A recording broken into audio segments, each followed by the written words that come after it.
मेरी ज़िंदगी है तू ड्रामा के आने वाले एपिसोड बहुत ही ज़्यादा इंटरेस्टिंग होने वाले। आने वाले एपिसोड में आप लोगों को देखने को मिलेगा कि फाइनली आयरा और कामयार की दोनों की अच्छे से बात हो जाती है, यानी कि दोनों एक दूसरे से बात कर लेते हैं, गिले शिकवे जो है ना अपने सामने रख देते हैं। तो यहाँ पर कामयार अपने गिले शिकवे सामने रखता है कि तुमने जो है ना मुझ पर एतबार नहीं किया था, उसी वजह से ये मेरी हालत हुई है।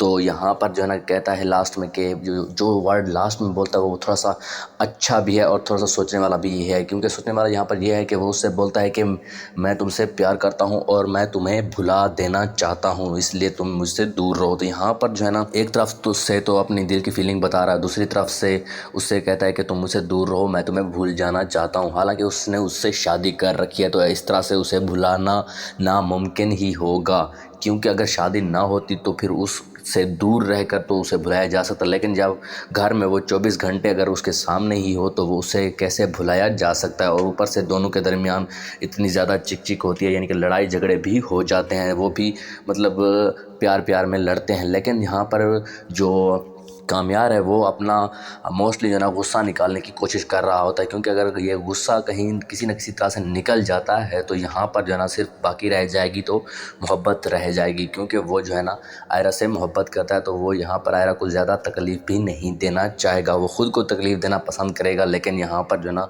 आयरा को बिल्कुल इस तकलीफ़ की हालत में नहीं देखेगा। तो यहाँ पर जो है ना कामयार बोलता है कि तुम जो है ना मुझसे बस मेरी यही बात मानो कि मुझसे दूर रहो, और ये ना हो कि तुम अगर मेरी बात नहीं मानोगी तो मैं ख़ुद को तबाह कर लूँगा, यानी कि बर्बाद कर लूँगा। तो इस तरह से यानी कि आयरा कहती है ऐसा कुछ नहीं करना। मतलब आयरा यहाँ पर आयरा जो है ना उसकी बात ये मुझे लगता है कि मान लेगी, बहुत कुछ देर तक जो है ना उससे थोड़ा सा दूर रहेगी, यानी कि घर में तो रहेगी लेकिन उससे बात वगैरह नहीं करने वाली।